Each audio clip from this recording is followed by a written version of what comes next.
ભાવનગરમાં થોડા દિવસ પહેલા દિગ્વિજયસિંહ નામના હેડ કોન્સ્ટેબલે પોતાનો જીવ ટૂંકાવ્યો. જીવ ટૂંકાવ્યા પછી પરિવારે ઘણા આક્ષેપ કર્યા કે એમના જે ઉપરી અધિકારી હતા, પીએસઆઈ હતા, એ ખૂબ દબાણ કરતા હતા, કામનું પ્રેશર હતું અને એના કારણે આ બધું થયું છે. પીએસઆઈ સામે કાર્યવાહી થવી જોઈએ, એમની સામે એક્શન લેવાવા જોઈએ, એ વાત સાથે પરિવાર રડી રહ્યું હતું. દિગ્વિજયસિંહના પત્ની, એમના બહેન અને એમના મમ્મી જે છે એ બધાની પ્રતિક્રિયા સામે આવી ત્યારે રડતા રડતા કહી રહ્યા હતા કે મારો દીકરો 24 કલાક કામ કરતો હતો, મારા દીકરા પર કામનું પ્રેશર તો વધારે હતું જ, પણ અધિકારીઓ એના ઉપર નજર રાખતા હતા. અધિકારીઓ જોતા હતા કે શું કરે છે, શું નથી કરતો, અને એ બધા જ પ્રેશરના કારણે એને આવું કર્યું. સાથે એવી વાત પણ એમના બહેને કરી કે મને એ આ કરતાં પહેલાં થોડાક સમય પહેલાં જ ફોન કરી અને પછી આ બધી વાત કરે છે. એટલે મૃત્યુના થોડા સમય પહેલાં જ હેડ કોન્સ્ટેબલે એમના બહેનને ફોન કર્યો હોય એ વાત પણ સામે આવી. એના પછી ખૂબ બધો વિરોધ થયો. પરિવારના લોકોએ કહ્યું કે આ એક્શન લેવાવા જોઈએ, જે પણ પીએસઆઈ અને જેટલા પણ લોકો એમના ઉપર પ્રેશર આપતા હતા એ બધાની સામે કાર્યવાહી થવી જોઈએ.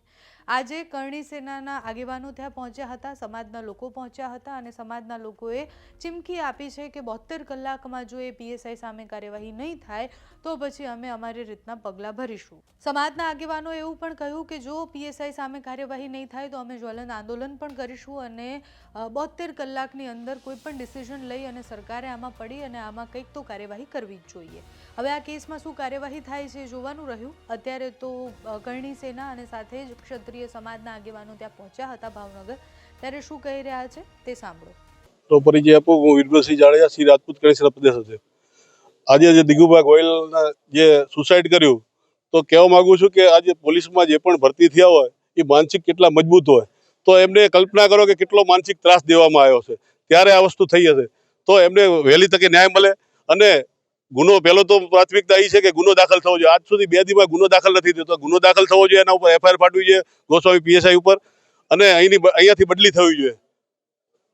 ખાસ કરીને જે રીતના ક્ષત્રિય સમાજના જે કર્મચારીઓ હોય એને ટાર્ગેટ કરવાની વાત સામે આવી છે, તમે જોશો આ આંદોલન પછી લગભગ ક્ષત્રિય સમાજના જેટલા પણ અધિકારીઓ હોય કે પોલીસ વાળા હોય એમને ક્યાંક ને ક્યાંક માનસિક ત્રાસ દેવામાં આવ્યો છે, ક્યાંક ને ક્યાંક બદલી કરવામાં. તમે જોયું હશે સુરનગરમાં 3 પોલીસ કર્મીને ખાલી ગુનેગાર જોડે ફરવા ગયા હતા એમાં ડિસમિસ કર્યા હતા. તો આ ક્યાંનો ન્યાય ને? અત્યારે આ 2 દીથી આ સુસાઇડ થયું છે, આખો પરિવાર કહે છે એમના પુરાવા નાબૂદ કરવામાં આવે છે, એટલે સુધી ગુનો કરવામાં આવે તો હજુ એના ઉપર કોઈ એક્શન લેવામાં નથી આવ્યા. તો આ પછી ક્યાં લગી હાલશે? એટલે એના માટે વધુ બને ત્યાં સુધી સરકાર જલ્દી નિર્ણય લે, નહીંતર આનું પરિણામ ખરાબ આવશે.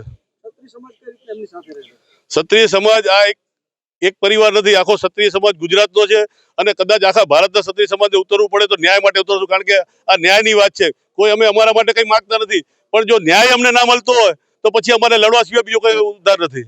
હું ધર્મવીરસિંહ ગોહિલ, ગોહિલવાડ રાજપૂત સમાજમાં ઉપપ્રમુખ છું. મારી સાથે વીરભદ્રસિંહ જાડેજા છે, એ ગુજરાત કરણી સેનાના પ્રમુખ છે. કૃષ્ણદેવસિંહ સરવૈયા છે મારી સાથે, એ ભાવનગર કરણી સેનાના પ્રમુખ છે.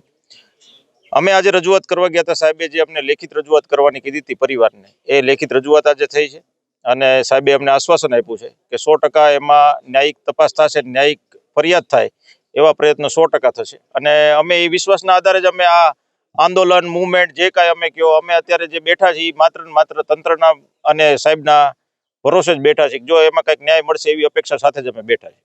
ખાસ કરીને જે એમની જે વસ્તુઓ છે એ પણ હજુ સુધી પરિવાર છે ને સોંપવામાં નથી આવી.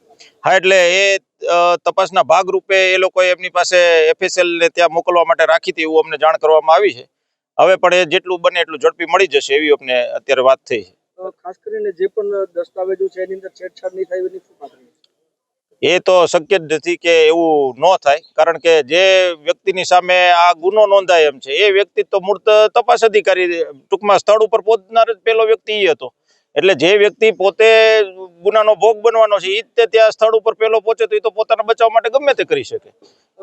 ધર્મભાઈ, ખાસ તો અત્યારે જે રીતના માહોલ જે રીતના જોવા મળી રહ્યો છે કે ક્ષત્રિય સમાજના લોકોને ખાસ કરીને ટાર્ગેટ કરવામાં આવી રહ્યા છે અને કરણી સેનાના પ્રદેશ અધ્યક્ષ સુધીના અહીંયા આવવું પડતું હોય એવી સ્થિતિ પેદા થઈ હોય તો શું કહેશો આપ એના વિશે?